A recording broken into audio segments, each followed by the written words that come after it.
Hey guys, settle in, dim the lights if you like, and maybe grab a warm drink. Tonight we're going to drift back to the Victorian era, a time of grand innovation, strict morals, and, well, some truly bizarre medical practices that might just lull you into a comfortable state of historical bewilderment. We're going to explore some of the peculiar things Victorians willingly ingested, all under the guiding hand of their trusted physicians. Just relax, and let's float into a world where science was a bit more experimental. The Victorian era, roughly from 1837 to 1901, was a time of immense change. The Industrial Revolution was in full swing, gas lamps illuminated city streets, and steam trains crisscrossed the landscape. Yet, beneath this veneer of progress, medical understanding was still a charming blend of ancient beliefs, burgeoning scientific inquiry, and a generous dose of sheer guesswork. Germ theory, for instance, was still a relatively new and not universally accepted idea. So, when people fell ill, which was quite often given the living conditions, doctors had to do something. And that something, more often than not, involved concoctions that would make our modern sensibilities wince, or at the very least, raise a quizzical eyebrow. Let's start with a classic, and perhaps the most famous of all Victorian elixirs. Laudanum. Laudanum. It sounds rather sophisticated, doesn't it? Like something one might sip delicately from a crystal glass in a dimly lit parlor. And indeed, many Victorians did. Laudanum was essentially opium dissolved in alcohol. Simple, effective, and readily available. It was the aspirin, the cough syrup, and the sleeping pill all rolled into one potent, highly addictive package. Doctors prescribed it for everything from headaches and toothaches to menstrual cramps, colds, and even nervousness. If you had a child who wouldn't stop crying, a few drops of laudanum would surely do the trick, silencing them into a peaceful, albeit drug-induced, slumber. Because, a quiet child is a healthy child, right? The Victorians, bless their earnest hearts, didn't quite grasp the concept of addiction in the way we do today.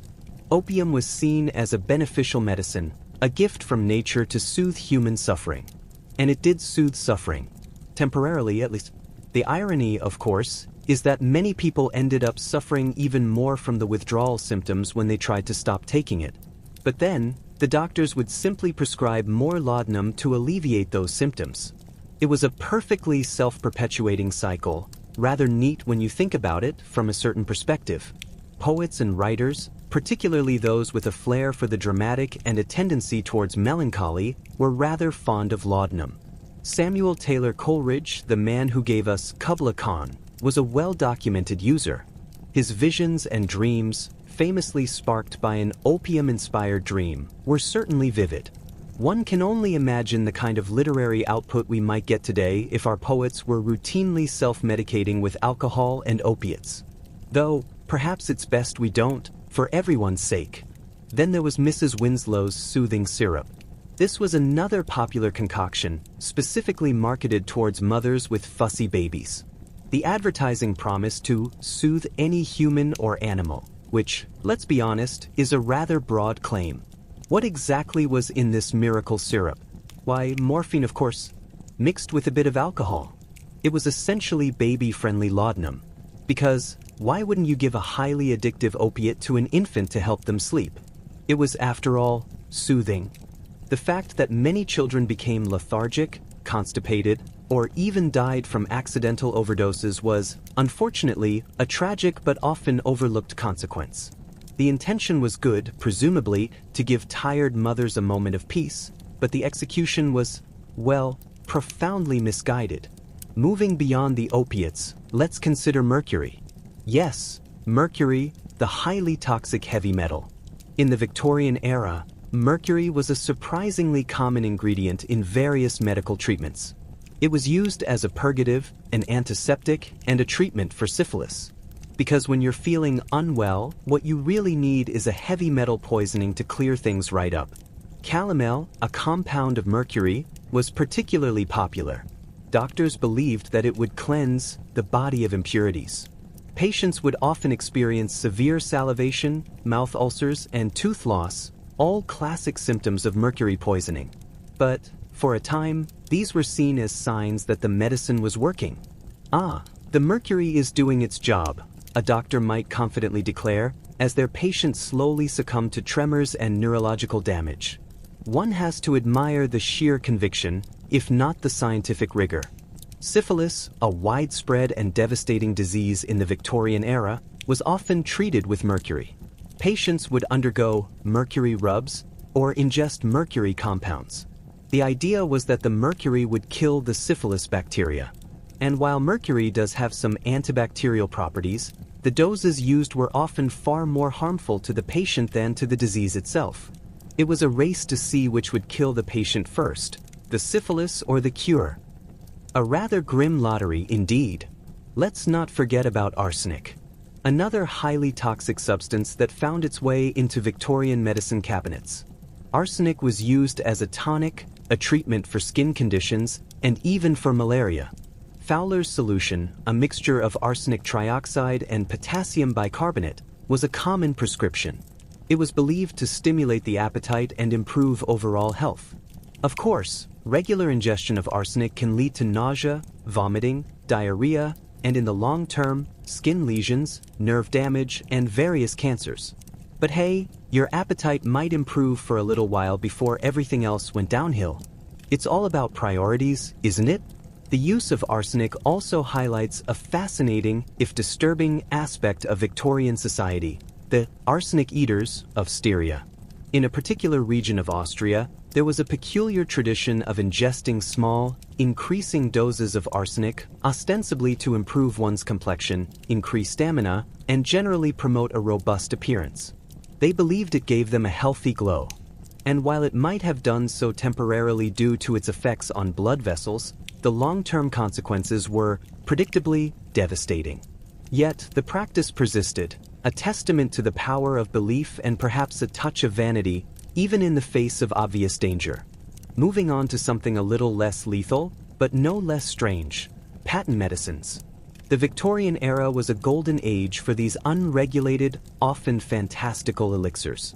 Without strict government oversight, anyone could whip up a mixture of whatever they pleased, slap an impressive label on it, and make grand claims about its curative powers. These often contained high levels of alcohol, opiates, or other potent substances, which certainly made people feel better, if only for a little while. They were the original snake oil salesmen, but with more elaborate bottles and even more elaborate claims. One particularly popular example was Dr. Williams' pink pills for pale people. This sounds rather charming, doesn't it? Like a gentle suggestion for those lacking a certain vitality. What were these magical pink pills made of? Well, primarily iron sulfate. And while iron is essential for preventing anemia, the claims made by Dr. Williams were rather hyperbolic. They promised to cure everything from deficiency of the blood to paralysis, rheumatism, and even lost manhood. Because, naturally, a few iron pills would restore all of that. It was a testament to the Victorian belief in a single, simple solution for complex ailments and the power of clever marketing. People suffering from a wide array of undiagnosed conditions would desperately cling to any hope offered, even if it came in the form of a brightly colored pill from a vaguely scientific-sounding doctor. Then there was Beecham's pills. These were marketed as a universal cure and primarily consisted of aloe and ginger. They were a powerful laxative, intended to cleanse the system. The Victorians had a particular obsession with digestive health and believed that many ailments stemmed from a sluggish bowel. So, a good, strong purge was often seen as the first step towards recovery. One can only imagine the rather explosive effects of these pills, which were taken by millions across the British Empire. Worth a guinea a box, the advertising proudly proclaimed, a guinea being a significant sum at the time. A small price to pay, perhaps, for a thoroughly evacuated system. Let's also consider the somewhat less common, but equally intriguing, use of leeches. Yes, those slimy, blood-sucking invertebrates. While not strictly an ingested substance, leeches were a common medical tool for bloodletting, a practice that persisted from ancient times well into the Victorian era. The idea was that illnesses were caused by an imbalance of humors in the body, and removing some blood would restore this balance. So, if you had a fever, a headache, or even a sprained ankle, a doctor might apply a few leeches to draw out the bad blood. It was a rather messy and frankly quite uncomfortable procedure, though in some rare cases for conditions like polycythemia, too many red blood cells, it actually had a physiological benefit, even if the underlying theory was completely off the mark. The image of a Victorian patient, lying in bed, covered in engorged leeches, is certainly one that conjures a particular kind of historical charm. Another fascinating, if disturbing, aspect of Victorian medicine was the use of electric shock treatments. Again, not ingested, but certainly applied with the belief that it would cure a variety of ailments, particularly neurological and nervous conditions. Early electrical devices, often rudimentary and rather painful, were used to reinvigorate the nervous system. From mild shocks to more intense currents, patients were subjected to these treatments for conditions ranging from hysteria to paralysis. The science behind it was minimal, but the spectacle and the novelty were often enough to convince both doctors and patients of its efficacy. It was an era where the new and the technological were often embraced with an uncritical enthusiasm, especially in the realm of medicine. Let's not forget the array of herbal remedies, which ranged from genuinely effective to utterly useless, and sometimes even dangerous.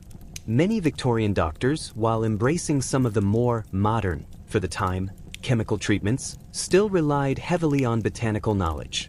Foxglove, for instance, the source of digitalis, was used to treat heart conditions, often with unpredictable results due to difficulties in dosage. Because getting the right amount of a naturally occurring cardiac glycoside from a plant is rather tricky when you don't have standardized extracts. Too little and it does nothing. Too much and, well, let's just say it could be quite an exciting ride for the heart, right up until it stopped being exciting altogether. One particular concoction that often appears in historical records is the Dover's powder. This was a rather effective painkiller and diaphoretic, something that induces sweating, and it contained opium, ipecac, an emetic, and other ingredients. It was used for colds, fevers, and various aches. The combination of opium for pain relief and ipecac for inducing vomiting or sweating was intended to break a fever or clear out the system. It certainly would have had a powerful effect, likely leaving the patient feeling quite drained, but perhaps a bit less in pain if they could keep it down.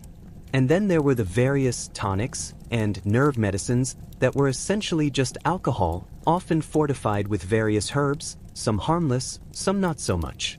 These were marketed towards women, particularly those suffering from hysteria, a catch-all diagnosis for almost any female ailment that couldn't be easily explained. A nice glass of an alcoholic tonic, perhaps laced with a bit of cocaine or opium, would certainly calm one's nerves. The root cause of the hysteria, whether it was societal pressure, lack of agency, or genuine physical illness, was rarely addressed. Instead, a pleasant, if addictive, sedative was offered as a convenient solution. It was a simpler time, when complex human emotions could be neatly categorized and then medicated into submission. The Victorian era also saw the rise of homeopaths and other alternative practitioners. While mainstream medicine was dabbling in mercury and arsenic, homeopaths offered incredibly diluted solutions, believing that the essence of a substance, even if it was diluted to the point of being non-existent, still held curative powers. The beauty of homeopathy, from a certain perspective, was that it was often completely harmless given the extreme dilutions. So, while it likely did nothing beneficial beyond a placebo effect, it also didn't actively poison the patient, which was, frankly, a significant improvement over some conventional treatments of the day. It was the original first, do no harm approach, achieved through the simple expedient of doing almost nothing at all. Consider the rather quaint practice of cupping. This involved heating small glass cups and placing them on the skin, creating a vacuum that would draw the skin upwards. The belief was that this would draw out toxins or bad humors. It often left distinctive circular bruises, which were again interpreted as signs that the treatment was working. Similar to bloodletting, it was a physically uncomfortable procedure, but one that was widely accepted as a legitimate medical intervention. The sheer variety of substances and practices considered medically sound in the Victorian era is truly astounding. From the highly toxic to the utterly inert, patients were subjected to a wide array of interventions, often with more faith than evidence. It was an era of intense curiosity, rapid expansion of knowledge, but also a profound lack of understanding of basic biological and chemical principles. Doctors were trying their best with the limited tools and knowledge available to them, and patients, desperate for relief from common and often deadly diseases, were willing to try almost anything. Chapter 2: Arsenic Complexions and the Vinegar Habit. Moving deeper into the Victorian medicine cabinet, we find ourselves staring at a small, green glass bottle labeled quite simply as vinegar. Now, you might think vinegar is harmless, something you'd put on a salad or use to scrub a stubborn countertop. But for the Victorian lady, vinegar was often a staple of her medical diet for reasons that were, quite frankly, a bit tragic. You see, the aesthetic of the time was one of fragile, ghostly pallor. If you looked like you might faint at the sight of a particularly aggressive doily, you were considered the height of fashion. To achieve this look of sickly refinement, women would drink quantities of vinegar. The logic was that it would thin the blood and destroy red blood cells, giving them that coveted, translucent, I might have tuberculosis glow. Because, as we know, nothing screams health and vitality like self-induced anemia and a stomach lining that's slowly being dissolved. It wasn't just vinegar, of course. Let's float over to the makeup table, which in the 19th century was basically a miniature chemistry set designed to kill you. If the vinegar didn't make you pale enough, you could always turn to the aforementioned arsenic. While some were eating it to improve their wind, while hiking in the Alps, others were applying it to their faces in the form of Lola Monteza's arsenic wafers. These were marketed as a way to clear the complexion of freckles and redness. And it worked, in a way. Arsenic interferes with the body's ability to produce pigment, so you would indeed become very, very pale. You'd also eventually develop sores, lose your hair, and suffer from kidney failure, but your skin would look remarkably like a piece of fine Carrara marble in the casket. It was a commitment to the look that modern fashionistas can only dream of. And then there were the medicated cigarettes. Today, we view the idea of a healthy cigarette as a bit of a dark joke, but the Victorians were quite sincere about it. If you suffered from asthma, hay fever, or a persistent cough, your doctor might suggest a nice pack of Joy's cigarettes. These didn't contain tobacco. Instead, they were filled with stramonium, also known as jimsonweed or devil's snare. Stramonium is a potent hallucinogen and a member of the nightshade family. The idea was that the smoke would relax the bronchial tubes. In reality, it likely just made the patient so confused and hallucinating that they forgot they couldn't breathe. "I can't stop coughing, doctor." Well, here, smoke this weed that causes vivid terrors. You won't care about the cough once the walls start melting. It was a very Victorian way of solving a problem by creating a much weirder one. Speaking of nightshades, let's talk about belladonna. The name itself means beautiful lady, a nod to the practice of women dropping the juice of the deadly nightshade plant directly into their eyes. This would dilate the pupils, making them look wide-eyed, soulful, and permanently surprised. It also made them functionally blind for several hours and, if used frequently, led to permanent vision loss. But hey, who needs to see the world when you can look like a haunted porcelain doll? It's all about the aesthetic. Doctors also used belladonna as a sedative, which makes sense. Death is the ultimate sedative, after all. If you weren't poisoning yourself with heavy metals or blinding yourself with berries, you might have been dealing with the great Victorian tapeworm diet. Now, historians debate how widespread this actually was, but the concept existed in the popular consciousness and advertisements of the era. The idea was simple and, in its own horrific way, logical. You wanted to eat as much as you liked while maintaining a tiny, corset-friendly waist. So, why not host a parasite? You'd swallow a pill containing a tapeworm cyst, let the guest set up shop in your intestines, and let it eat half your dinner. When you reached your target weight, you'd take the medicine, usually a toxic vermifuge, to kill it. Of course, getting the tapeworm out was often more dangerous than having it in. Some cures involved holding a bowl of warm milk in front of your open mouth to lure the worm out. One can only imagine the sheer, quiet boredom of sitting there for hours, waiting for a 30-foot parasite to decide it preferred the milk to your digestive tract. Let's drift back toward the nursery for a moment, because the Victorians really outdid themselves when it came to children. Aside from the morphine-laced syrups, there was the Godfrey's cordial, often called mother's friend. It was a mix of opium, treacle, and sassafras. It was incredibly cheap and sold in massive quantities in industrial towns. It was used to keep babies quiet while their parents worked long hours in the mills. Chronic opium poisoning in infants was so common it was practically a demographic feature of the time. The children were described as looking shriveled and old, with the pinched faces of tiny octogenarians. It's a somber thought, but the Victorians just saw it as a necessary tool for survival in a world that didn't have much room for a fussy toddler. Even the water wasn't safe, but the Victorians had a cure for that, too: alcohol. Water in major cities like London was often little more than liquid cholera, so doctors frequently recommended beer or wine as a safer alternative, even for children. Temperance movements were gaining steam, but for much of the era, a fortifying glass of stout was seen as a medicinal necessity. If you were feeling low, a doctor might prescribe a regime of port wine. If you were feeling overexcited, perhaps a different kind of wine. It was a very moist era, medically speaking. Then there was the curious case of electric belts. As electricity became the new technology, it was marketed as a life force restorer. Men, in particular, were targeted with advertisements for belts that would deliver a constant, low-level electric shock to their lower regions. This was supposed to cure nervous exhaustion and vitality loss. It was hard not to imagine a Victorian gentleman walking down the street, feeling a faint, rhythmic buzzing in his trousers, and thinking, yes, this is definitely science. I feel much more vital already. It was the era's version of a biohacking trend, just with more risk of accidental burns on your sensitive bits.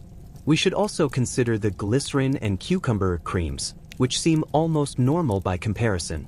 But the Victorian obsession with purity meant that even these innocuous things were often adulterated with lead or bismuth to ensure the creams stayed perfectly white. Everything had to be white: the bread, the skin, the creams. And if it took a little bit of neurological damage to keep the bread flour white or the face cream snowy, that was just the price of civilization. Let's not forget bread pills. These were the ultimate placebo. Doctors who realized their patients were suffering from nothing more than boredom or minor indigestion, but who insisted on a prescription, would often roll up bits of bread into pill shapes and coat them in a bit of sugar.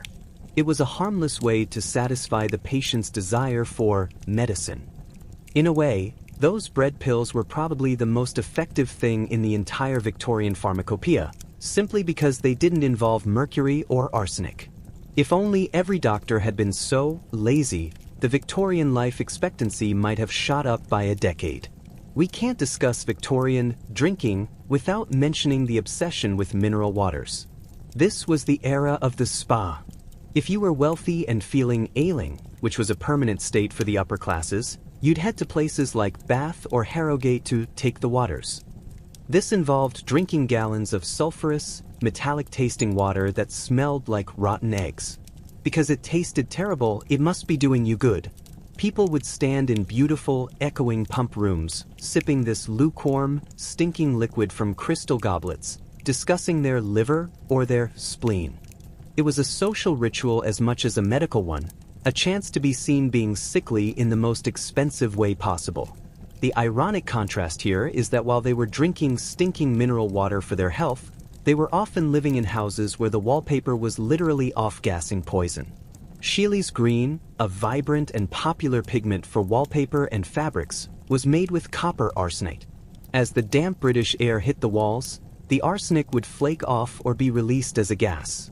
People would fall ill, complaining of headaches and weakness, and their doctors would prescribe more arsenic tonics and a trip to the spa to drink sulfur water. It was a closed loop of toxicity, a beautifully decorated cage of chemical hazards. As we float further into this foggy medical landscape, it becomes clear that the Victorian body was a battleground for competing theories. You were either congested and needed to be bled, or depleted and needed to be stimulated with electricity and cocaine. There was no middle ground. Life was a constant struggle to balance the humors, using an arsenal of substances that were, in retrospect, mostly better suited for taxidermy or industrial manufacturing. Chapter 3: The Royal Digestive Disaster and the Prussian Stomach. Let's float over to the dining rooms of the European elite, where the food was as heavy as the crowns and the consequences for the royal digestive tract were, quite frankly, legendary. While the commoners were busy drinking arsenic for their complexions, the monarchs of Europe were engaged in a different kind of slow-motion health crisis: the art of eating themselves into a state of permanent medical emergency. Because when you're chosen by God to rule, apparently, you're also chosen to consume 15 courses of cream-heavy French cuisine every single night. Take, for instance, King George IV of the United Kingdom. Before he became king, he was the Prince Regent, a man so dedicated to the pursuit of pleasure and pastry that his own father, George III, reportedly couldn't stand the sight of him. George IV was the ultimate Habsburg potato, in spirit, if not in direct lineage. He was called the first gentleman of Europe, but by the time he reached the throne, he was so remarkably large that he had to be hoisted into his carriage using a specialized pulley system. One can only imagine the sheer, rhythmic creaking of the ropes as the King of England was lowered into his seat like a prize-winning pumpkin. His doctors, of course, were horrified, but what do you say to a man who considers a light snack to be an entire cold pigeon pie and a bottle of port? They tried to prescribe him the royal diet, which was essentially just a slightly smaller mountain of meat, but George wasn't having it.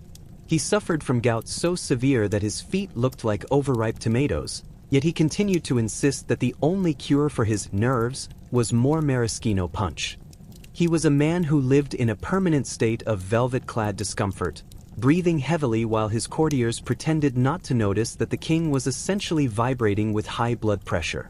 Then we have the Prussian court, which was a different kind of disaster. Frederick William I of Prussia, the soldier king, was obsessed with tall men and short tempers. He treated his body like a military barracks, which meant he ate a diet consisting almost entirely of heavy, salt-cured meats and beer. He had a particular fondness for the tobacco parliament, where he and his generals would sit in a room filled with so much smoke you couldn't see your own hands, drinking until they fell off their chairs. Naturally, this led to a digestive system that was perpetually on strike. Frederick William suffered from agonizing colic, which in the 18th century was a catch-all term for "my stomach is screaming at me." His solution wasn't to eat a vegetable, heaven forbid, but to have his doctors press on his stomach with all their might to move the air. You have the King of Prussia, a man who built one of the most fearsome armies in Europe, lying on a daybed while a sweating physician leans his entire body weight onto the royal abdomen, hoping to squeeze out a burp. It's a very dignified image of absolute monarchy, isn't it? The irony of the royal diet was that the more powerful you were, the more likely you were to be malnourished in a very specific, expensive way. While the peasants were eating dark bread and cabbage, which are actually quite good for you, the royals were eating white bread stripped of all nutrients and meat that had been boiled until it was essentially gray mush. They viewed vegetables as peasant food, something that might upset the delicate royal equilibrium. As a result, scurvy was a surprisingly common visitor to the palace.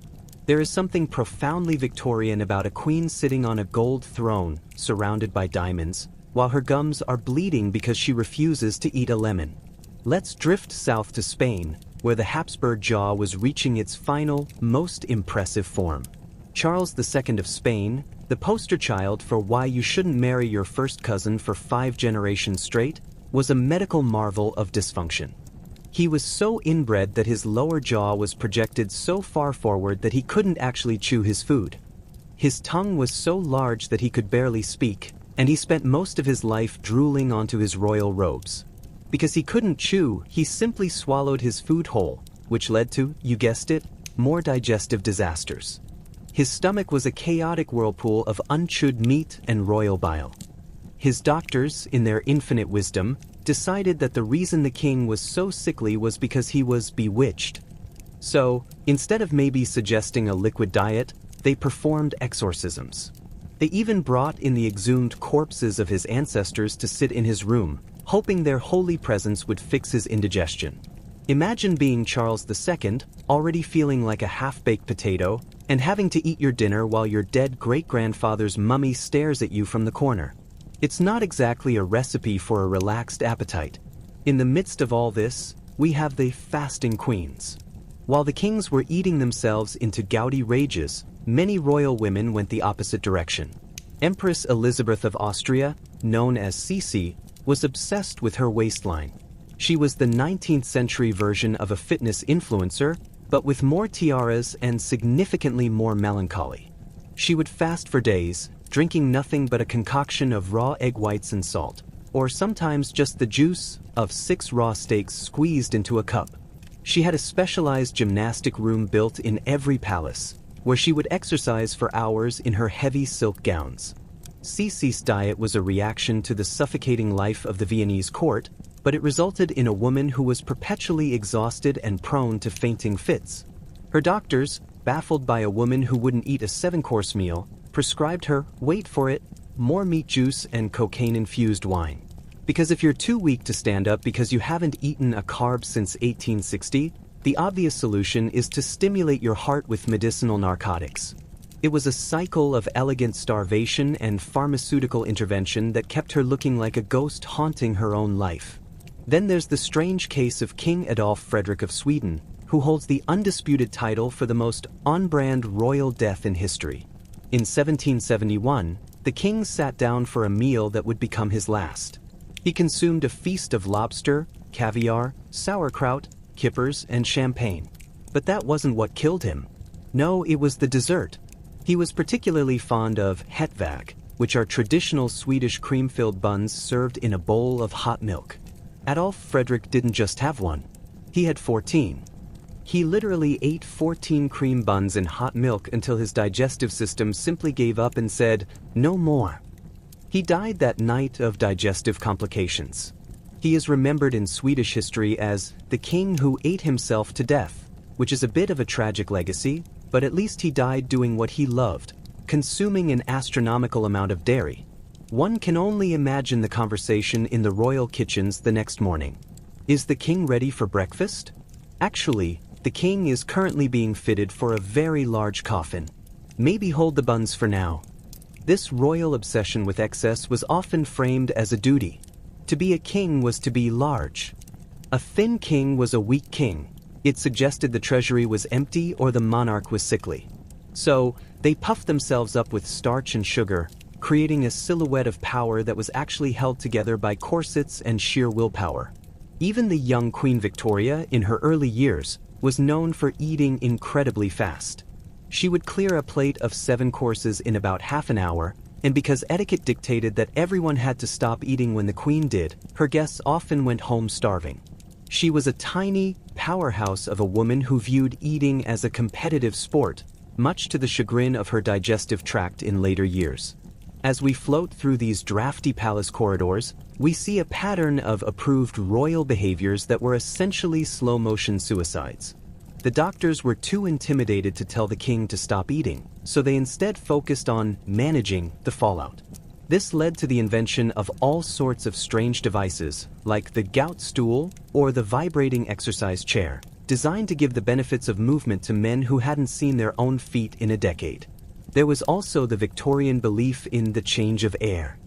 If a royal was suffering from the inevitable effects of a diet consisting of 90% butter, the doctor wouldn't suggest a salad. Instead, they would suggest moving from a palace in London to a palace in the Isle of Wight.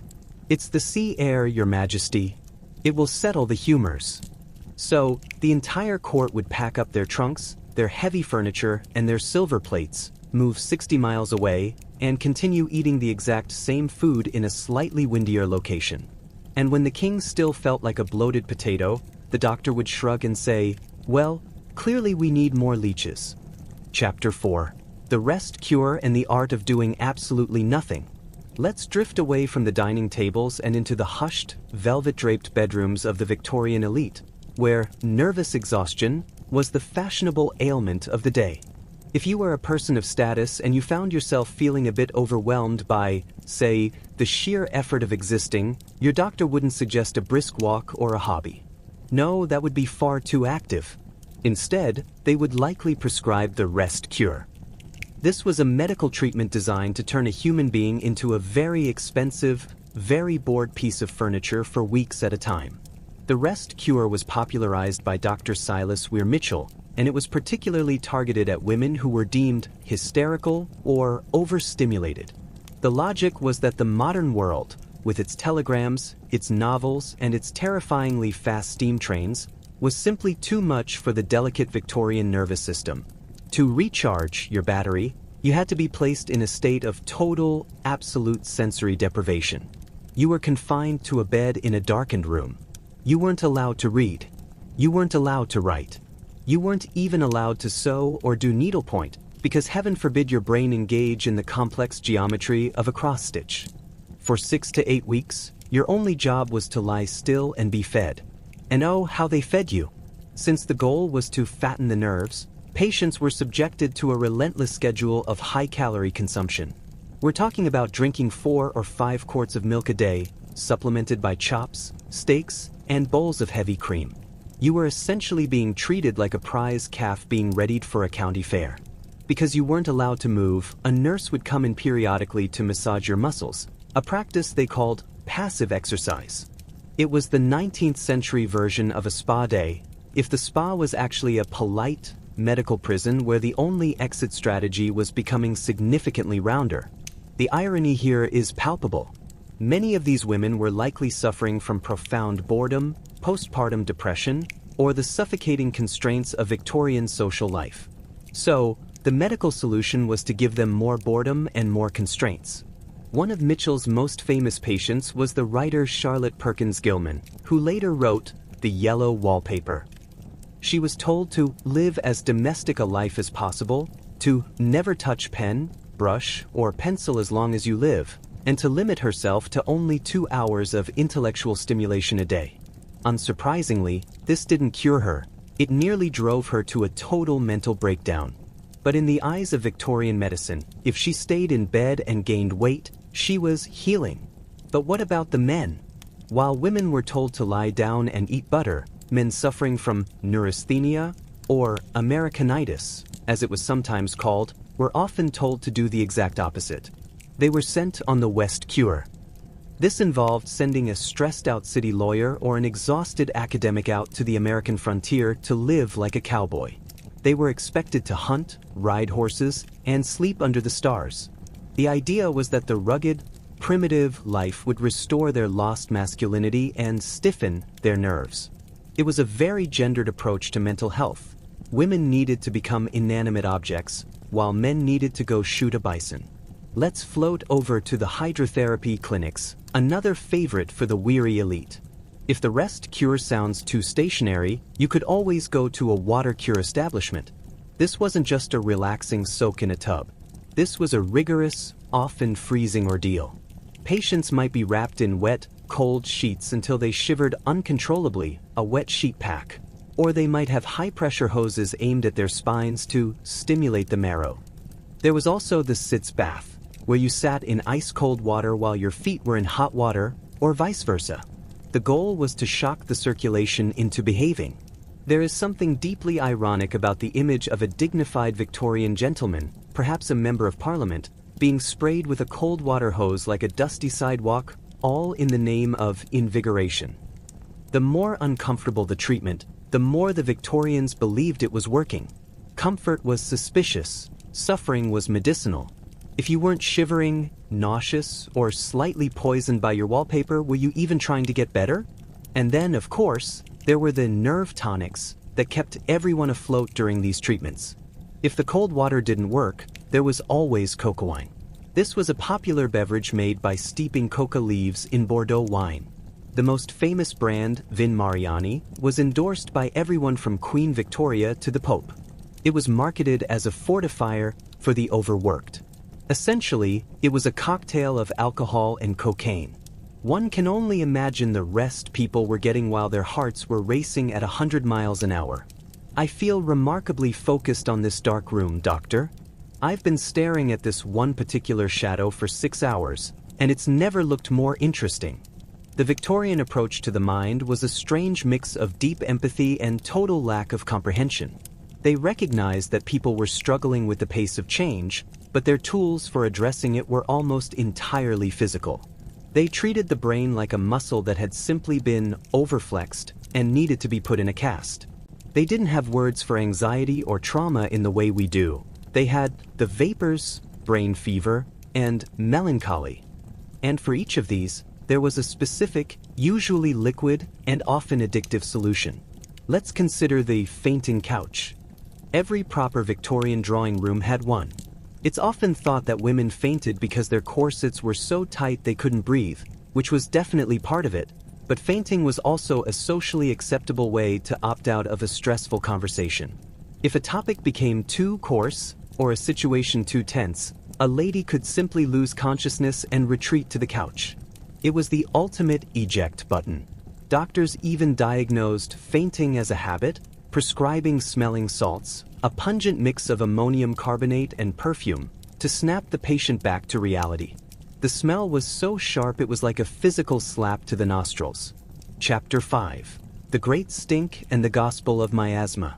Let's float out of the hushed, velvet bedrooms and drift toward the window, though you might want to hold a scented handkerchief to your nose as we do. We're stepping into the world of Victorian sanitary science, a field that was as earnest as it was frequently and spectacularly wrong. To understand why Victorians lived the way they did, you have to understand the miasma theory. For much of the 19th century, the greatest minds in medicine were convinced that diseases like cholera and the plague weren't caused by germs, because, honestly, who could believe in invisible little monsters, but by bad air? If it smelled bad, it was killing you. This was the golden rule. Rotting organic matter, stagnant water, and the general effluvia of a crowded city were thought to release a poisonous mist that carried death on the breeze. It's a very poetic way to look at a sewer, isn't it? This belief led to some of the most frantic and misguided cleaning efforts in history. Because the Victorians were obsessed with respectability, and nothing was less respectable than a lingering scent of decay, they waged a literal war on smells. Consider the summer of 1858 in London, famously known as the Great Stink. The River Thames had become a slow-moving, thick soup of human waste, industrial chemicals, and dead livestock. It was so potent that the curtains in the Houses of Parliament had to be soaked in chloride of lime to keep the politicians from fainting during debates. The logic of the day suggested that the smell itself was the pathogen. People were terrified that the stench would spontaneously generate a cholera outbreak. Their solution? To pour tons of lime and carbolic acid into the river. They weren't trying to fix the water, they were trying to deodorize the apocalypse. Because why fix the source of the problem when you can just try to perfume it into submission? It's a very Victorian way of handling a crisis. Cover it with a lace doily and pretend the smell is just a particularly aggressive form of potpourri. This fear of bad air extended into the home in the most peculiar ways. Have you ever wondered why Victorian houses have those tiny, high windows or elaborate ventilation systems that seem to do very little? It's because they were terrified of night air. It was believed that the air after sunset was particularly heavy with miasma. People would sleep with their windows tightly shuttered, breathing in their own carbon dioxide and the fumes from their coal fires and gas lamps, because that was somehow safer than the cool evening breeze. Doctors would prescribe medicated air for those with lung complaints. This involved sitting in a room filled with the vapor of tar or creosote. Imagine being a sickly Victorian child, already struggling to breathe, and being told to sit in a small room that smells like a freshly paved road because it's cleansing for the tubes. It's a wonder anyone survived their childhood at all, let alone with their sense of smell intact. Then there was the Victorian obsession with the dust. In the mid-1800s, dust wasn't just skin cells and lint, it was a lethal cocktail of coal ash, horse manure, and whatever else the wind whipped up from the unpaved streets. Sanitary reformers like Edwin Chadwick became celebrities by declaring war on the dust.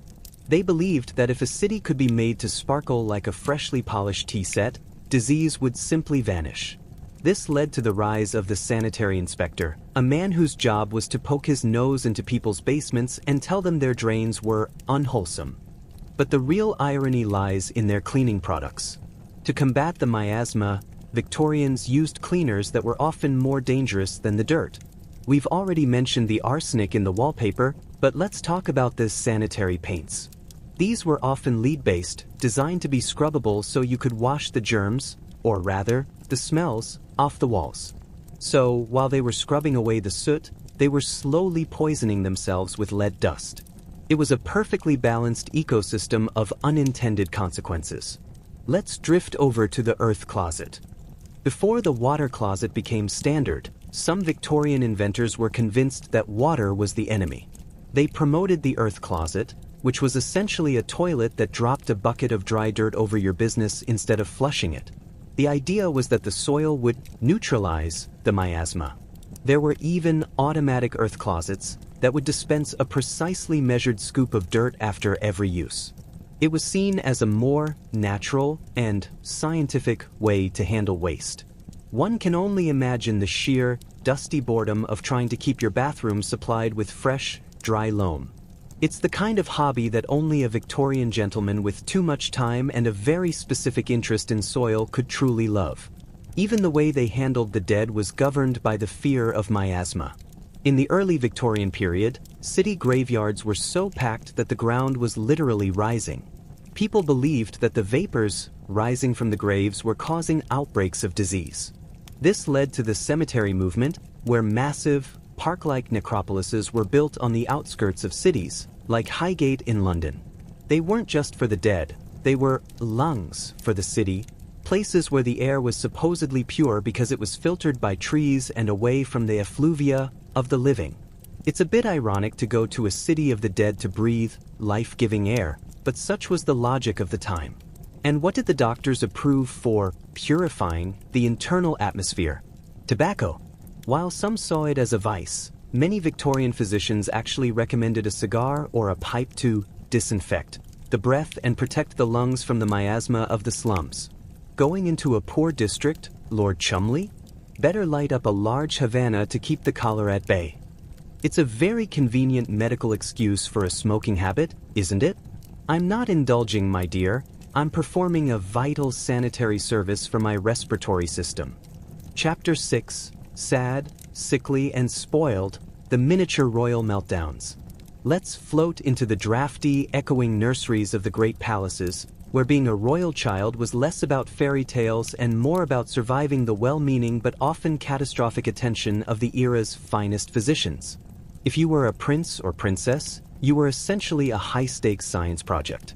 You weren't just a child, you were a vessel for a dynasty, which meant every sneeze was treated like a national emergency and every tantrum was a sign of congested humors.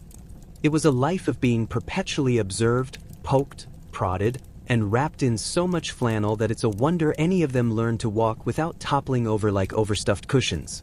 Take the children of Queen Victoria and Prince Albert. Albert was a man who loved a plan, and he applied his Germanic precision to the upbringing of his 9 children with the intensity of a man building a cathedral. The royal nursery at Osborne House was a place of terrifying efficiency. The children were subjected to a regime of cold baths, strict lessons, and a diet so plain it would make a monk weep. Albert believed that luxury softened the character, so the future rulers of the world were often fed boiled mutton and potatoes that had been mashed until they lacked any discernible personality. The irony, of course, was that while Albert was trying to build perfect humans, his eldest son, Bertie, the future Edward VII, was a walking, talking protest against the system. Bertie was what the Victorians called slow, which usually just meant he preferred a nice cigar and a game of cards to studying constitutional law for 14 hours a day. His father was devastated. He viewed Bertie's inability to memorize long lists of dates as a moral failing. The royal doctors were brought in to examine the boy's head, literally. They were obsessed with phrenology, the idea that the bumps on your skull revealed your character. They felt Bertie's head and concluded that his organs of acquisitiveness were too large. The cure for this? More isolation and even more boring books. Because nothing fixes a struggling student like making them hate their life in a more organized fashion. Then we have the tragic case of the Romanov children in Russia. While the Victorian British were obsessed with discipline, The Russian court was a strange blend of extreme opulence and suffocating anxiety. The Tsarevich Alexei is perhaps the most famous example of a royal child whose health dictated the fate of an empire. Born with hemophilia, the royal disease, passed down through Queen Victoria's lineage, Alexei lived a life in bubble wrap. Because a simple bruise could lead to internal bleeding and a slow, agonizing death, he was perpetually followed by two massive sailors whose only job was to make sure the heir to the throne didn't trip over a rug. Imagine being a young boy and never being allowed to run, jump, or play with a wooden toy because it might kill you. His mother, Alexandra, was driven to the brink of madness by the stress, which is how the holy man, Rasputin, ended up in the palace. The doctors had failed. They had prescribed the usual mercury, lead, and leeches, which only made a hemophiliac bleed more. So, when Rasputin showed up and told everyone to stop giving the boy aspirin, which we now know is a blood thinner, the boy actually got better. It wasn't a miracle, it was just the first time the doctors had stopped accidentally poisoning him. But in the weird, dark world of the Russian court, it looked like magic.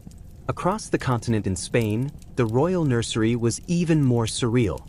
The Spanish Bourbons were so intermarried that by the time we get to the late 19th century, the children were often born with a host of unfortunate traits. They were frequently described as having fragile constitutions, a polite royal way of saying they were genetically exhausted. These children were raised in a court that still followed etiquette from the 1600s. A royal child couldn't be touched by anyone of lower rank, which made changing a diaper a diplomatic incident. They were surrounded by silver-haired courtiers who treated them like holy relics, bowing to their cradles and whispering to them in archaic Spanish. It was a recipe for a very specific kind of emotional meltdown, one where you are both a god and a prisoner of your own lineage. Let's drift over to the restricted growth of the Prussian princes. In the House of Hohenzollern, military posture was everything. If a young prince showed any sign of a slouch or a curved spine, he was fitted with a rectifying harness. These were terrifying contraptions of iron and leather designed to force the body into a rigid, upright position. Kaiser Wilhelm II, born with a withered left arm due to a traumatic birth, was the primary victim of this Victorian obsession with physical perfection. His doctors subjected him to animal baths, where he had to plunge his arm into the warm carcass of a freshly slaughtered hare because they believed the living heat would jumpstart his nerves. When that didn't work, they used electrical stimulation, sending jolts through his arm until he screamed. The tragedy of the Victorian royal child was that they were never allowed to just be. They were always the future, and that future was managed through a series of interventions that ranged from the mildly annoying to the genuinely horrific. If they were too thin, they were force-fed cream and cod liver oil. If they were too lusty, they were given potassium bromide to dull their senses. It was a world where health was a moral imperative, and a sickly child was seen as a blot on the family's divine right to rule. Even their play was improving. They were given educational toys, geometric blocks, dissected maps, and complex mechanical models. There was a popular Victorian belief that a child's brain was like soft wax, and if you didn't press the right images into it early on, it would set into a degenerate shape. So, the royal children were constantly being pressed. They were expected to speak 3 languages by the age of 6 and to understand the intricacies of naval blockades before they were allowed to have a second helping of that bland, boiled mutton. Chapter 7. The Luxury of Grief and the Etiquette of the Grave. Let's float away from the nursery and into the heavy, black-draped parlors of the Victorian mourning period. If you thought the Victorians were obsessive about their diets and their dirt, that was nothing compared to how they handled the business of dying. In the 19th century, grief wasn't just a feeling, it was a career. It was a highly regulated, multi-stage social performance that required a specific wardrobe, a specific stationery, and a very specific, very monotone way of existing in the world. Because if you weren't visibly miserable in a very organized fashion, did you even love the person who died? The trendsetter for this, of course, was Queen Victoria herself. When her husband, Prince Albert, died in 1861, she didn't just mourn, she turned mourning into a national industry. She wore black for the remaining 40 years of her life, effectively becoming a professional widow. She had Albert's clothes laid out every morning and fresh water brought to his washstand for decades, as if his ghost might suddenly decide it needed a quick shave before breakfast. Her doctors, naturally, approved of this. They viewed her perpetual gloom as a sign of feminine constancy and noble sentiment. They prescribed her a steady stream of nervous sedatives and advised her to avoid any excitement that wasn't related to weeping over a marble bust. For the average Victorian woman, the rules of mourning were a logistical nightmare. Deep mourning lasted for a full year and a day. During this time, you had to wear parramatta, silk, or crepe, a scratchy, uncomfortable fabric treated with chemicals to make it look dull and light-absorbent. Crepe was notorious for being toxic. The dyes were unstable and could cause skin irritation or respiratory issues if you inhaled the fibers. So, while you were weeping for your departed husband, your veil was literally making you sick. It's a very Victorian irony, wearing a poisonous outfit to prove how much you value life. After the first year, you moved into slight mourning, where you could finally introduce a bit of gray, mauve, or lilac into your wardrobe. These colors were seen as transitional, a way of slowly reintroducing the idea of joy back into your system. But God forbid you wore a sprig of green or a dash of red too early. You would be gossiped about as frivolous or insincere. The doctors of the time often commented on the melancholy of the wardrobe, noting that the sheer weight and heat of the black fabrics often led to fainting fits and lethargy. Their solution? Not to change the clothes, but to prescribe a fortifying tonic of iron and occasionally a bit of strychnine to wake up the blood. Because nothing cures the heaviness of a black veil like a tiny dose of rat poison. Then there was the jewelry. The Victorians had a peculiar habit of wearing the dead. Memento mori jewelry often involved weaving the hair of the deceased into intricate brooches, rings, or watch chains. They would take a lock of hair from the corpse and spend hours twisting it into delicate floral patterns under glass. It sounds a bit morbid to us, but for them it was a sentimental science. It was a way to keep a physical part of the person with you. Doctors even suggested that holding these hair relics could soothe the agitated heart. It's a quiet, fuzzy kind of comfort, assuming the hair didn't come from someone who died of something particularly contagious. The funerals themselves were a masterclass in boring extravagance. You had mutes, professional mourners hired to stand outside the house of the deceased looking sad. Their only job was to hold a long, black-draped pole and look like they hadn't slept since the late 18th century. They were paid to be gloomy so the family didn't have to do all the work themselves. The doctor's role in the funeral was often to certify that the person was, in fact, dead. This was a genuine concern in an era before advanced monitoring. People were terrified of being buried alive, a fear known as taphophobia. To ease this nervous anxiety, inventors created safety coffins. These were elaborate devices that included air vents, feeding tubes, and bells connected to the surface by a string tied to the deceased's finger. The idea was that if you woke up 6 feet under, you could just ring for a servant. One can only imagine the night watchman at a cemetery, sitting in the dark, hearing a faint tink-tink-tink from the ground and thinking, well, that's going to be a very long shift. No one is actually recorded as having been saved by a safety coffin bell, but they sold remarkably well to people with too much money and a very active imagination. As we float through the graveyard, we see the widow's weeds and the mourning rings, and we realize that the Victorians turned the end of life into a slow-motion pageant. They didn't want to move on, they wanted to linger in the hallway of grief. The doctors encouraged this because it kept their patients quiet.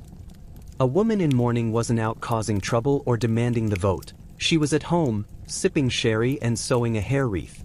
It was a socially sanctioned way to be depressed, provided you followed the manual. The most tragic part of this was often the children. Royal and elite children were expected to wear miniature mourning outfits.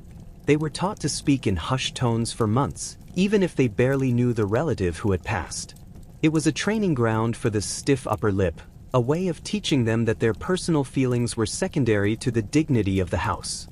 They were given mourning dolls, with black clothes so they could practice being sad with their toys. It's a very specific kind of childhood, where even your playtime is a rehearsal for a funeral. Chapter 8. The Silver Ghost and the Stillness of the Lens. Let's float into the chemical-scented darkness of a Victorian photography studio. In the mid to late 19th century, a camera wasn't the quick, digital click we know today. It was a massive, wooden beast that required a person to sit perfectly still for minutes on end. This created a peculiar medical and social phenomenon, the photography headache. Doctors actually warned that the intense concentration and the blinding glare of the magnesium flash could cause nervous tremors and temporary blindness. But the Victorians were determined to capture their likenesses, even if it meant risking a migraine and a case of plate fever. Because the exposure times were so long, photographers had to use posing stands, iron rods with headrests that were hidden behind the subject's back. If you look closely at old Victorian portraits, you'll notice the subjects often have a slightly wide-eyed, desperate expression. That's not just because they were thinking about their heavy mutton dinners. It's because they were literally being clamped into place like a specimen. It was a physical ordeal. Doctors often recommended a fortifying glass of cocoa wine before a sitting to ensure the patient, or rather, the subject, didn't faint from the strain of remaining inanimate. But then we drift into the darker, quieter corner of this industry, post-mortem photography. In an era when infant mortality was high and a professional portrait was expensive, the only time a family might be able to afford a photograph of a loved one was after they had passed away. It sounds unsettling to our modern ears, but for the Victorians, it was a deeply compassionate act. They wanted a last sleep portrait. The doctors would often assist in these sessions, helping to pose the body so it looked peaceful or even lifelike. Opens in a new window commons.wikimedia.org. There is a strange, quiet tragedy in these images. Often, a deceased child would be photographed in the arms of their mother, who had to sit perfectly still while the child, ironically, was the perfect subject because they couldn't move. To make the dead look more present, photographers would sometimes paint open eyes onto the closed eyelids of the corpse on the final print, or add a rosy tint to the cheeks with a bit of pink ink. The irony is haunting. The living were forced to look like statues to get a clear image, while the dead were edited to look like they were just about to wake up. It was a silver-plated struggle against the inevitable. Spirit photography also became a massive trend. As the Victorian world became more scientific, people became more obsessed with what they couldn't see. Mediums claimed they could capture the ghosts of the departed on film. Of course, this was usually just double exposure trickery, but the public, and even some doctors, were fascinated. They believed the camera could see frequencies that the human eye, dulled by city smog and arsenic wallpaper, could not. It was a time when science and the supernatural were having a very long, very boring dinner party together, and neither wanted to be the first to leave. Doctors even used photography for diagnostic purposes. They would take photos of hysterical patients to study their facial expressions, believing that the camera could catch the inner soul in a moment of crisis. They would create massive albums of madness, categorized by the shape of the mouth or the tilt of the head. It was phrenology for the visual age. They thought if they could just catalog every human expression, they could finally map the mind.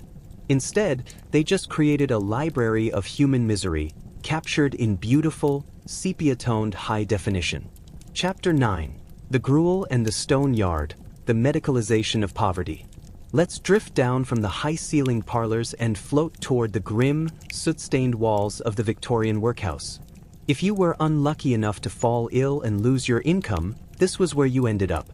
It was the ultimate social safety net, designed with such deliberate, agonizing boredom and discomfort that people would supposedly do anything to avoid it.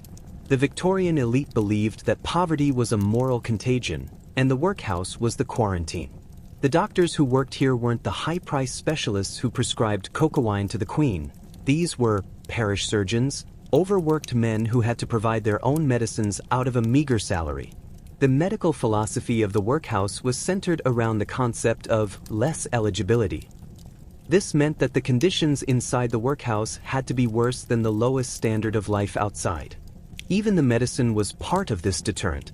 If you came to the workhouse infirmary with a cough, you weren't given a sweet-tasting syrup.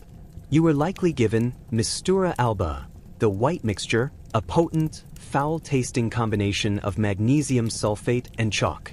It was essentially a violent laxative. The Victorian medical logic was that if the treatment was unpleasant enough, only the truly sick would stick around to take it. It was a healthcare system based on the idea of the deserving versus the undeserving stomach. Then there was the diet. Workhouse gruel is legendary for its blandness, but the reality was even more monotonous. It was often just oatmeal and water, occasionally fortified with a bit of bone marrow or suet if it was a holiday. The doctors of the time debated the nutritive value of this gray sludge with the intensity of modern chemists. They developed dietary tables that calculated the exact minimum number of calories a human could survive on while still being able to break stones in the yard. It was a science of starvation, a way to keep people alive just enough to ensure they weren't idling on the public's penny. As we float through these long, echoing galleries, the smell of floor wax and chloral hydrate lingering in the air, we see that the asylum was the ultimate expression of the Victorian desire to categorize and contain. They wanted to cure madness by making it follow the rules of a tea party. They built these massive monuments to reason and then filled them with people whose only crime was often just being too loud, too sad, or too tired for the 19th century. Chapter 11. The bracing air and the iron machines of the shore. Let's float away from the heavy, locked doors of the asylum and drift toward the coast, where the sky opens up and the air smells of salt, seaweed, and a hint of damp wool. This is the Victorian health resort, the seaside town turned into a giant, open-air clinic. For the exhausted elite, the shore wasn't a place for leisure, it was a place for a cure. They didn't come to the beach to build sandcastles or tan. Heaven forbid, a tan was the mark of a common laborer. They came to be braced by the elements. The central figure of the seaside visit was the bathing machine. Because Victorian modesty was a physical force of nature, you couldn't simply walk into the ocean in your swimwear. That would be a moral scandal. Instead, you entered a small, wooden hut on wheels. A horse would then tow the hut out into the surf while you changed into a heavy, woolly bathing costume that weighed about 20 pounds when wet. Once the machine was in deep enough water, you'd step out the back door, hidden from the shore, and plunge into the freezing Atlantic. Doctors highly recommended this cold sea plunge as a cure for everything from sluggish bowels to female hysteria. The shock of the cold water was thought to recoil the nerves back into their proper place. You weren't supposed to swim, you were supposed to be dipped by a professional dipper, usually a very large, very strong woman who would grab you and dunk you under the waves until you were gasping for air and blue in the face. It was a rhythmic, watery form of assault, all in the name of invigoration. After the dip, the Victorian patient would be wheeled back to shore, where they were expected to engage in the promenade. This involved walking slowly back and forth along the pier or the boardwalk for hours. It was a very specific kind of walking, not too fast to cause a sweat, but not too slow to be morbid. You were meant to inhale the ozone. The Victorians had a peculiar idea that the smell of rotting seaweed was actually the scent of pure oxygen or ozone, which would scour the lungs of city soot. So, you'd see rows of pale, wealthy people standing at the end of a pier, leaning into a gale, taking deep, earnest breaths of air that smelled like a dead crab. It's a very dignified way to spend a Tuesday.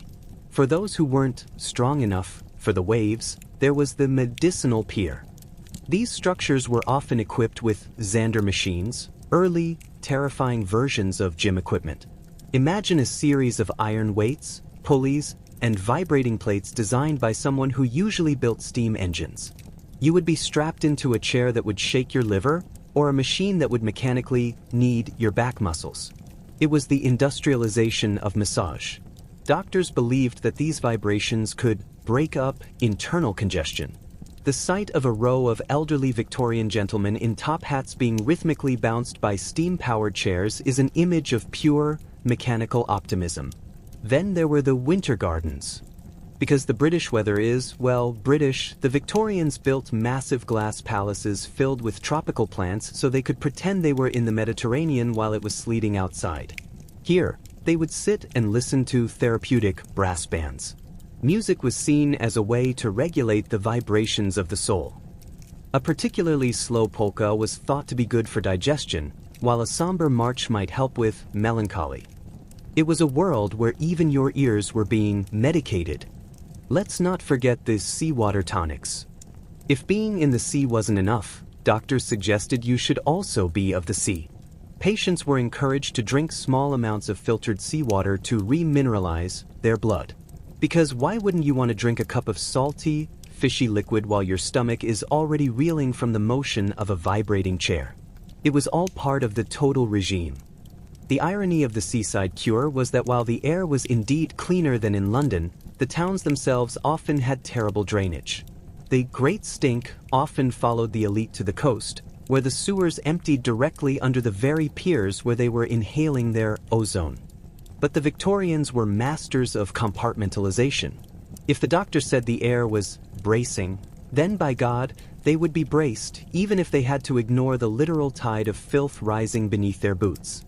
As we float through the evening mist of the promenade, the sound of the brass band fading and the creak of the bathing machines settling for the night, we see a society that was desperately trying to fix itself through sheer willpower and a lot of cold water. They were a people who couldn't relax unless it was prescribed, and who couldn't enjoy the beach unless it felt like a medical chore. Chapter 12. The Deadly Vanity and the Lead-Line Vanity Case.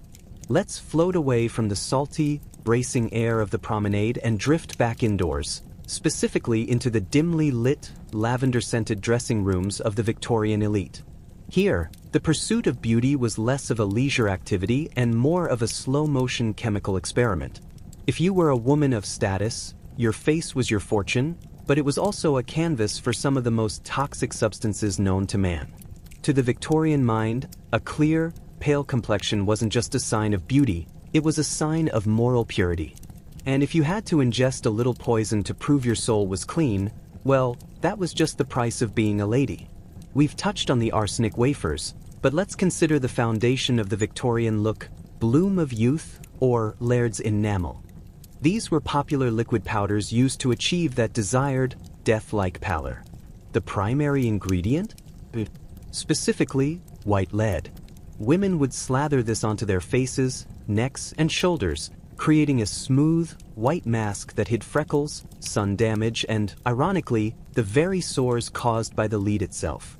Doctors began to notice a peculiar condition they called lead palsy or wrist drop, where women would lose the ability to lift their hands. Their nerves were literally being deadened by their makeup. Yet the advertisements promised it was entirely harmless. Because why would a company lie about heavy metal poisoning? If your lead-line skin looked a bit too much like a corpse, you might want to add a healthy flush to your cheeks.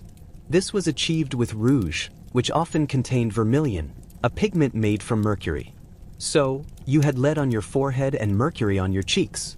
It was a perfectly balanced cocktail of neurological disaster. When your teeth began to rot and fall out from the mercury exposure, you didn't stop using the rouge. You simply went to a dentist to the nobility and had them fitted with dentures made from Waterloo teeth, the actual teeth of soldiers scavenged from battlefields. It's a very rhythmic cycle of vanity. You poison yourself to look good, and then you wear a dead man's teeth to fix the damage. And we mustn't forget the hair. The Victorians were obsessed with long, flowing locks, but they were also terrified of hair parasites and graying. To keep their hair dark and lustrous, they used restorers that were essentially lead-based dyes. For those wanting a more permanent curl, the early versions of the curling iron were heated directly in the fire. If you weren't careful, you'd burn your hair off at the root, leading to a frantic search for capillary tonics. These tonics often contained cantharides, better known as Spanish fly. It's a potent skin irritant that causes blistering. The theory was that by stimulating the scalp into a state of inflammation, the hair would be forced to grow. In reality, it just left the poor woman with a weeping, blistered head and significantly less hair than she started with. Let's float over to the eye brighteners. We've mentioned belladonna, the beautiful lady drops that dilated the pupils. But for those who found total blindness a bit too inconvenient, there were other options. Some women would drop lemon juice or even perfume directly into their eyes to give them a sparkling, tearful quality. The stinging sensation would cause the eyes to water and the blood vessels to constrict, making the whites of the eyes look brighter. It's a very literal interpretation of beauty is pain. Imagine sitting at a dinner party, your eyes burning with Chanel No. 5, trying to look soulful while your corneas are slowly being pickled. The irony of Victorian vanity was that the more natural a woman tried to look, the more chemicals she usually had to use. A natural look required more effort than a dramatic one. You had to carefully apply your lead, your mercury, and your belladonna so that it looked like you had just stepped out of a cold breeze, rather than a chemist's shop. Even the soaps weren't safe. Medicated soaps were all the rage, often containing carbolic acid or coal tar. They smelled like a hospital and stripped the skin of its natural oils, leading to more dryness, which required more enamel to cover up. Doctors were in a difficult position. Many of them saw the damage these products were doing, but they also knew that their female patients were under immense pressure to maintain the Victorian ideal. Some physicians tried to create hygienic cosmetics, which were usually just as bad but had a more medical label. It was a world where you could be approved into an early grave by a doctor who was also trying to sell you his own brand of lead-free, but still mercury-adjacent, face cream. As we drift away from the vanity table, the smell of rosewater and lead dust fading, we see a generation of women who were literally sacrificing their bodies to a standard of perfection that was physically impossible to maintain. They were ghosts in their own mirrors, held together by chemical masks and the sheer, quiet determination to be beautiful until the very end. Chapter 13: The Crimson Theatre and the Stopwatch Surgeon. Let's float away from the quiet vanity of the dressing room and drift toward the most terrifyingly public space in Victorian medicine, the operating theatre. Before the late 19th century, surgery wasn't a sterile, private affair. It was a spectacle. These rooms were literally built like theaters, with semicircular tiers of wooden benches where medical students and curious onlookers would sit, shoulder to shoulder, wearing their soot-stained street clothes. In the center, under a skylight that rarely let in enough light, stood the table, usually a sturdy wooden structure stained dark with the history of previous patients. The air in these rooms was a thick, stagnant soup of sawdust, used to soak up the spillage, sweat, and the faint, sweet smell of rotting flesh from the wards next door. This was the era before Joseph Lister convinced the world that invisible germs were the enemy. Surgeons took a certain pride in their surgical crust, the layers of dried blood and pus on their black silk operating coats. The stiffer the coat, the more experienced the surgeon. They would sharpen their knives on the soles of their boots and hold their needles in their mouths to keep them handy. It was a world where cleanliness was seen as a sign of an amateur who didn't have enough work to do. Speed was the only mercy a Victorian surgeon could offer. Because anesthesia, ether, and chloroform didn't become common until the mid-1840s, the goal of an amputation was to get the limb off as fast as humanly possible. The greats of the era, like Robert Liston, were celebrities because of their stopwatch. Liston was known as the fastest knife in the West End. He could remove a leg in under 2 minutes. He would shout to the students, "Time me, gentlemen, time me," as he lunged at the patient. The irony of this speed was that it often led to, well, surgical enthusiasm. In his most famous, and perhaps apocryphal, operation, Liston was moving so fast that he not only removed the patient's leg but also accidentally took off 2 of his assistant's fingers and slashed the coat of a nearby spectator. Both the patient and the assistant died of hospital gangrene, and the spectator supposedly died of shock. It remains the only surgical procedure in history with a 300% mortality rate. It's a very rhythmic, very tragic kind of slapstick that only the Victorian era could produce. When anesthesia did arrive, it was met with a fair amount of suspicion. Some doctors argued that the pain of surgery was a necessary stimulant to keep the patient from dying of shock. They believed that a patient who was unconscious was too close to death already. Even Queen Victoria had to fight her own physicians to be allowed to use chloroform during the birth of her 8th child, Prince Leopold. Once she did, however, it became the royal style, and suddenly every wealthy woman in England wanted to be sent to sleep for their deliveries. But even with the pain gone, the hospitalism or infection remained. You might survive the knife only to die a week later of surgical fever. The doctors of the time, still clutching their miasma theory, would look at a wound filled with laudable pus and think it was a sign of healing. They thought the body was venting the bad humors. If a patient died, the surgeon would simply shrug, wipe his knife on his trousers, and call for the next case. It was a world of high drama and very low hygiene, where the bravery of the patient was the only thing standing between them and the body snatcher's gate. Chapter 14: The Ivory Smile and the Waterloo Denture. Let's float away from the blood-soaked sawdust of the operating theater and drift toward a smaller, perhaps even more intimate chamber of Victorian horror, the dentist's chair. In the 19th century, dental hygiene was less of a routine and more of a slow, painful surrender. If you were a Victorian with a toothache, you didn't go in for a filling or a root canal. You went in for a clearance. The prevailing medical wisdom was that a decaying tooth was a wellspring of corruption that could poison the entire system, leading to anything from gout to insanity. The solution? Yank it out. Often, they'd yank out the healthy ones too, just to be safe. For the working class, this was a brutal affair performed by a blacksmith or a barber with a pair of pliers and no anesthetic. But for the elite, it was a social rite of passage.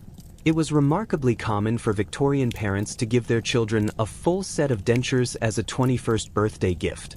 The logic was actually quite practical, in a morbid way. You're going to lose them anyway, so why not get the pain over with now and enjoy a perfect, porcelain smile for the rest of your life?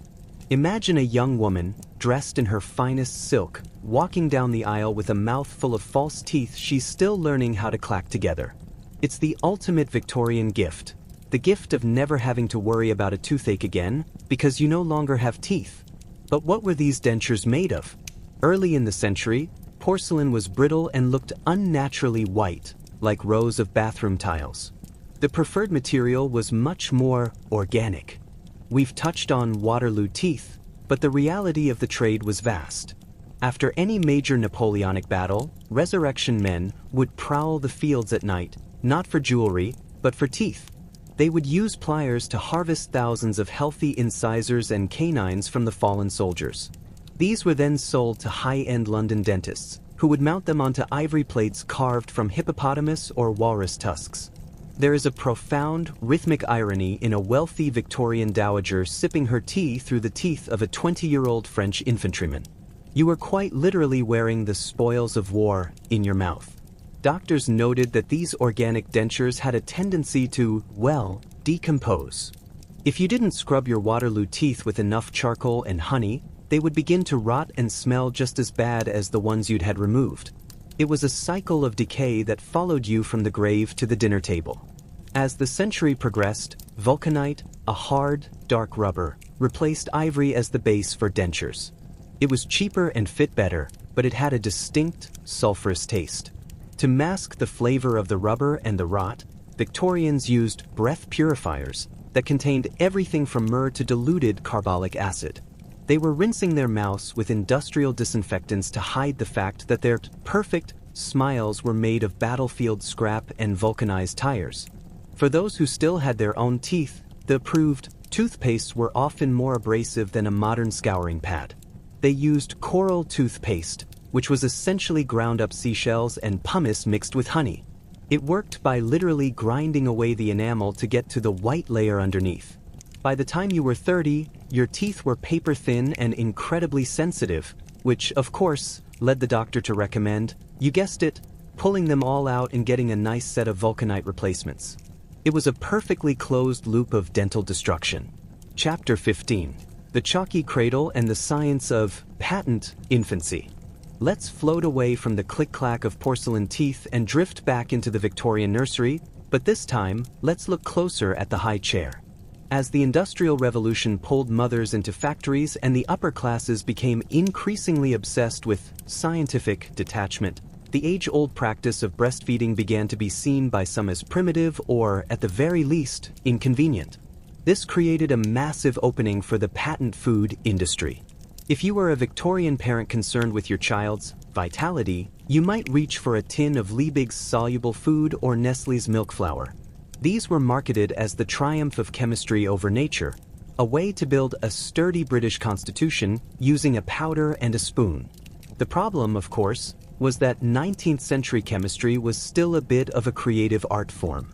Many of these early infant foods were essentially just wheat flour, sugar, and malt, sometimes stretched with ground-up chalk to make the mixture look whiter and more pure. The Victorians had a peculiar association between the color white and health. If a baby was fed a diet of what was basically sweetened, chalky flour, they would often puff up and look quite fat. To a Victorian doctor, a fat baby was a healthy baby.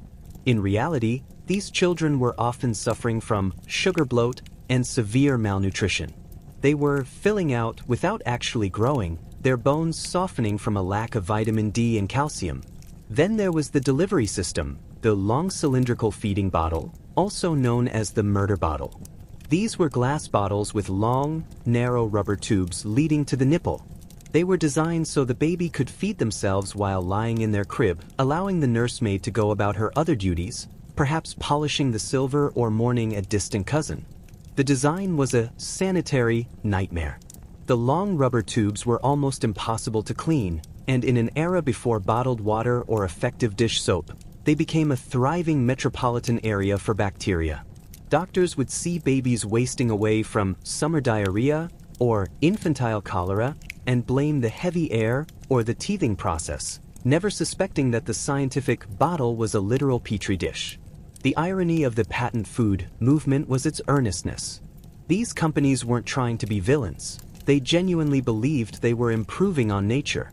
They added things like phosphates, often derived from crushed bones, to help with bone growth, and iron filings, to prevent anemia. One can only imagine the sound of a Victorian toddler's stomach as it tried to process a bowl of chalk, sugar, and literal metal shavings. It's a very rhythmic, very heavy kind of digestion.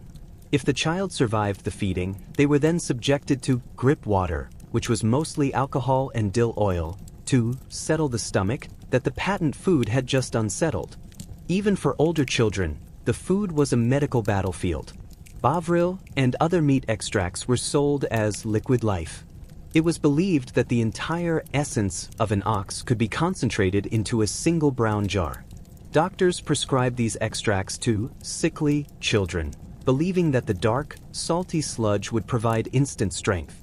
It was essentially the Victorian version of an energy drink, but made of boiled cow parts instead of caffeine.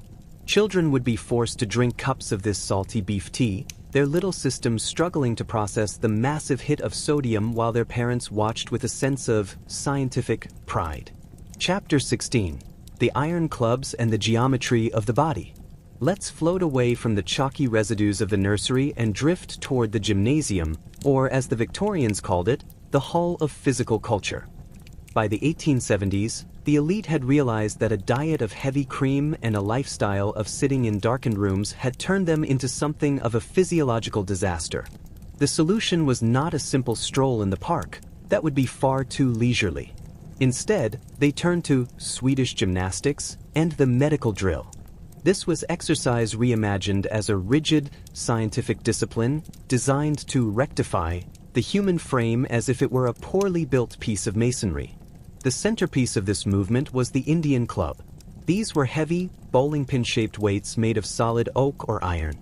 A Victorian gentleman, dressed in a full wool suit, because heaven forbid he show an elbow, would stand in his parlor and swing these clubs in rhythmic, hypnotic circles. The goal wasn't to build muscle for the sake of strength, it was to open the chest and realign the spine. Doctors believed that a narrow chest led to shallow thoughts and pulmonary decline. So, you would have thousands of men and women rhythmically whirring heavy wooden pins around their heads for 20 minutes every morning, looking like a very slow-motion, very somber circus act. For the ladies, exercise was even more geographically constrained. They were introduced to calisthenics, which were essentially tiny, graceful movements designed to be performed while wearing a corset. You would raise your arms to a precise 45-degree angle, hold it for 3 beats of a metronome, and then lower them. Any movement that caused heaving of the bosom or redness of the face was considered medically dangerous. It was exercise for people who weren't allowed to move.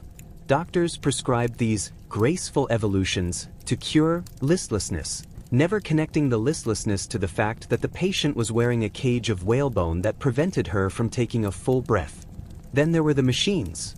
We've touched on the Xander vibrators, but the gymnastic chair was a particular favorite of the medical establishment. This was a chair equipped with a series of pulleys and weights that allowed the patient to exercise their internal organs without ever having to stand up. You would sit in the chair and pull on a lever which would mechanically lift your legs or rotate your torso. It was the ultimate Victorian compromise, the benefits of movement without the vulgarity of exertion. The irony of the Victorian fitness craze was its obsession with posture over performance. They weren't training to run a race, they were training to stand still more effectively. They used backboards, literally flat pieces of wood strapped to the spine, to ensure that even when resting, the body remained in a state of rigid, moral verticality. A slouch was seen as a sign of a slouching soul, a precursor to criminality or nerve softening. Doctors would observe a patient's stance with a plumb line, noting any deviation from the absolute vertical as a medical deviation. Chapter 17. The Spark of Life and the Galvanic Belt. Let's float away from the rhythmic thud of the wooden clubs and drift into a room filled with a faint, metallic tang and the rhythmic, blue snap of static electricity. By the late Victorian era, electricity was the ultimate wonder cure. It was the invisible force that powered the telegraph and lit the streets, so naturally, doctors assumed it was also the vital fluid of the human soul. If you were feeling depleted, a favorite Victorian word for being tired of their own rigid society, the solution was to literally plug yourself into a battery. The galvanic belt was the most popular way to wear your medicine. These were heavy leather belts lined with alternating discs of copper and zinc. When they touched your damp, perspiring skin, they created a very mild, constant chemical current.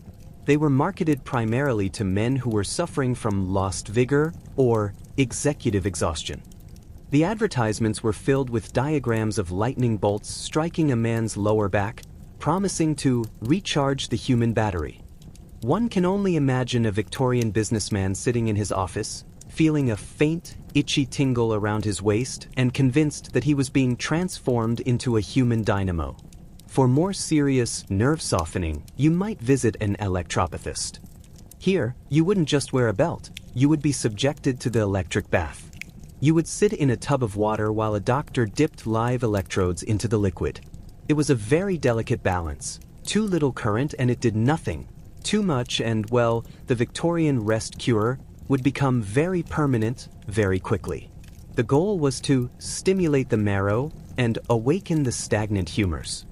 Patients reported feeling a pleasant prickly sensation, which was likely just their nerves screaming in confusion as they were pelted with electrons. The irony of the electric craze was that it was used to treat the very symptoms caused by the Victorian lifestyle. They were using electricity to cure the headaches caused by their gas lamps and the lethargy caused by their arsenic-laden wallpaper. There was even the electric hairbrush, which promised to cure baldness and brain fag by delivering tiny shocks to the scalp. The bristles were made of wire, and the handle contained a small magnet. It didn't grow hair, of course, but it certainly gave the user a very startled appearance, which was often mistaken for renewed vitality. Even the eyes weren't safe from the spark.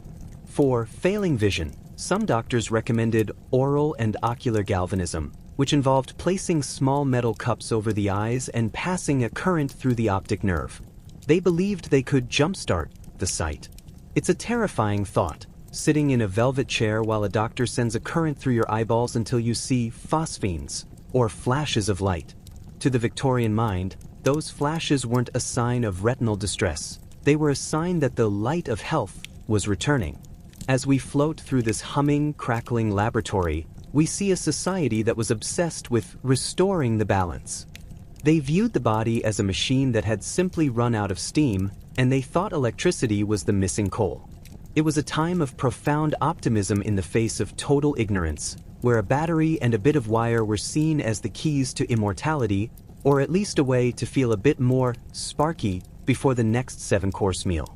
Chapter 18: The White Plague and the Architecture of the Open Window. Let's float away from the humming batteries and the metallic snap of the electric bath, drifting instead toward the high, lonely slopes of the Alps or the windswept hills of the English countryside. Here, we find the Victorian sanatorium. This was the final stop for those touched by the White Plague, tuberculosis. In the 19th century, TB was the great destroyer, a disease that seemed to target the young, the beautiful, and the poetic, because it caused a slow wasting away and a pale, ethereal complexion. The Victorians, with their usual flair for the morbidly romantic, viewed it as a spiritual illness. The medical treatment for TB was a masterpiece of organized, freezing boredom.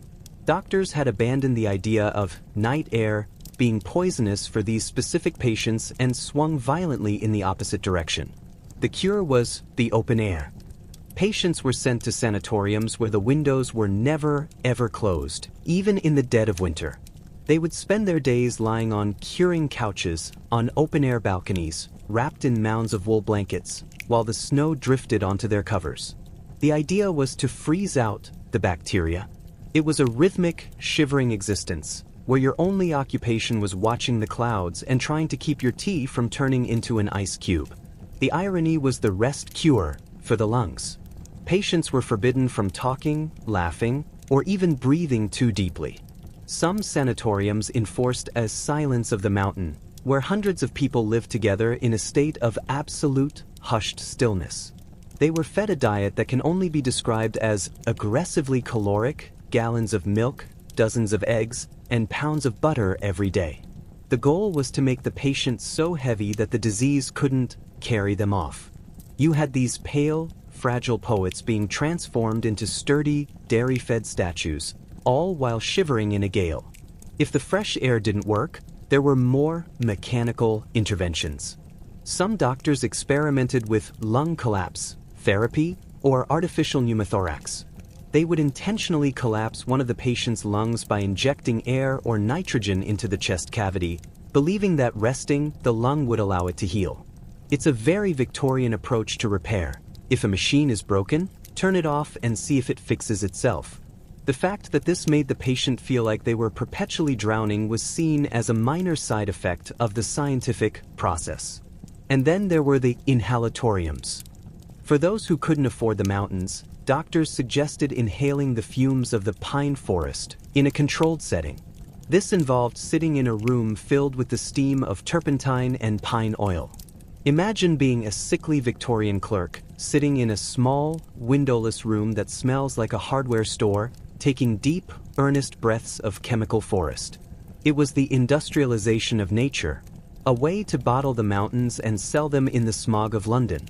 As we float through these silent, snowy galleries, the sound of a distant, muffled cough the only break in the stillness, we see a society that was desperately trying to outbreath death.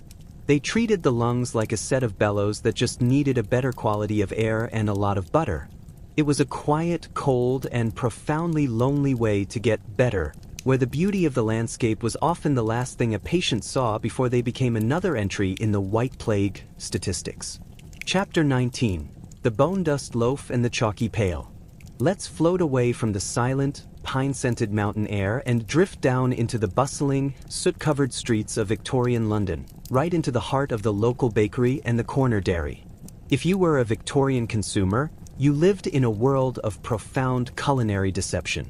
We often think of the past as a time of pure food, but the mid-19th century was actually the golden age of food adulteration. Before the Sale of Food and Drugs Act of 1875, your morning toast and tea were essentially a chemical minefield, managed by shopkeepers who were less interested in your health and more interested in the geometry of the profit margin. Take the standard white loaf. We've mentioned the Victorian obsession with the color white as a sign of purity. To achieve this snowy perfection in bread, bakers didn't just use refined flour. That was far too expensive. Instead, they used alum, a metallic salt used in dyeing and tanning. Alum made cheap, gray, low-quality flour look like the finest white wheat.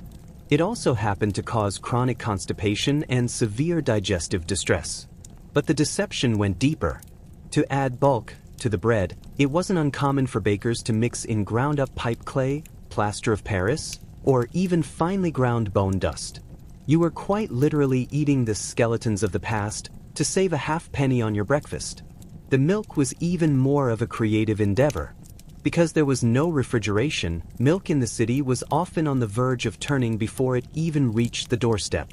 To hide the sour smell and the bluish tint of watered-down milk, dairymen would add annatto for color and a dash of borax or salicylic acid to stall the rot. But the real scientific touch was the addition of cerebral matter. Yes, in some documented cases, sheep's brains were mashed and whisked into the milk to create a rich, creamy head on the surface. If you saw a thick layer of cream on your morning pail, you weren't looking at high-fat content. You were looking at the nervous system of a ewe. It's a very rhythmic, very visceral kind of breakfast. Even the tea, the very backbone of British society, was a lie.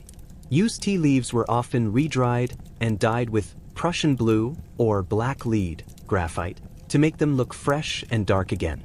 Sometimes, to add weight, they'd mix in dried hawthorn leaves or even floor sweepings. When you sat down for a bracing cup of Earl Grey, you were often drinking a hot infusion of lead, industrial dye, and dust. Doctors noticed a rise in tea taster's paralysis, a neurological condition caused by the sheer amount of heavy metals being steeped into the national beverage. The solution? Naturally, the doctors prescribed a fortifying tonic, which likely contained more lead. The candy shop was perhaps the most lethal place of all. Victorian boiled sweets were colored with the most vibrant and toxic pigments available. Red candies were dyed with red lead or mercury sulfide, vermilion. Green sweets were colored with Scheele's green, arsenic. Yellow drops were tinted with lead chromate. Children were literally sucking on sticks of poison, their tongues turning bright, arsenic green as they enjoyed their treat. It wasn't until a massive poisoning event in Bradford in 1858, where 20 people died after eating peppermint lozenges accidentally made with arsenic instead of DAF, plaster of Paris, that the public finally began to realize that their grocery list was a death warrant. The irony of this era was that the more processed and civilized a food appeared, the more dangerous it likely was. The poor, who could only afford dirty, brown bread and unrefined sugar, were often accidentally healthier than the middle class who insisted on the purity of white bread and crystal-clear syrups. It was a world where approved food was a lie, and where every meal was a gamble against the creativity of a shopkeeper with a bag of alum and a jar of sheep's brains. As we float through the morning market, the smell of coal smoke and medicated milk fading, we see a society that was being slowly poisoned by its own desire for refinement. They wanted a world that looked perfect, even if the perfection was made of bone dust and lead. Chapter 20. The Human Cog and the Geometry of the Loom. Let's float away from the deceptive counters of the grocery shop and drift into the rhythmic, deafening roar of the Victorian textile mill. If you were a child of the working class, your medical history wasn't written in a doctor's ledger, but in the very shape of your bones. This was the era of the piecer and the scavenger, jobs reserved for the smallest, quickest bodies. A scavenger's duty was to crawl underneath the massive, moving power looms while they were still running, picking up loose cotton and cleaning the machinery. It was a world of perpetual twilight, oil-slicked floors, and the constant, thundering heartbeat of the steam engine. The physical toll of this work was so consistent that it created a new category of industrial deformities. Doctors began to document mill fever and, more strikingly, knock-knees and splayed feet that were specific to certain trades. Because children as young as 6 were required to stand for 14 to 16 hours a day, their soft, developing bones literally yielded to the pressure. The doffer's gait was a recognizable limp caused by the repetitive motion of reaching up to replace bobbins. To the Victorian elite, these children weren't victims of a system, they were simply adapting to their environment. Some physicians even argued that the heat and humidity of the mills made the children more supple, a bit of medical gymnastics that allowed the empire to keep its looms turning without a guilty conscience. Then there were the climbing boys, the chimney sweeps. These children were the primary tools for cleaning the soot-clogged flues of London's mansions. Because they had to wedge themselves into chimneys as narrow as 9 inches wide, their joints would often become permanently swollen and calloused, a condition known as sweep's knee. But the most horrific medical specialty of the trade was sweep's cancer, a grueling disease caused by the constant contact of soot and coal tar with the skin. It was one of the first recognized industrial cancers, yet it was treated with the usual Victorian stoicism, a bit of zinc ointment, and a suggestion to keep working until the body simply gave out. The irony of the Victorian child labor was the fortifying treatments they were given to keep them going. In many industrial towns, it was common practice to give children Godfrey's cordial or quietness before they went to work. As we've seen, these were opium-based syrups. So, you had an army of tiny, malnourished children crawling through moving machinery or up narrow chimneys while in a state of semi-sedation. If they were sluggish or fell asleep on the job, the cure was a literal lash of the strap or a dunk in a cold water cistern to awaken the nerves.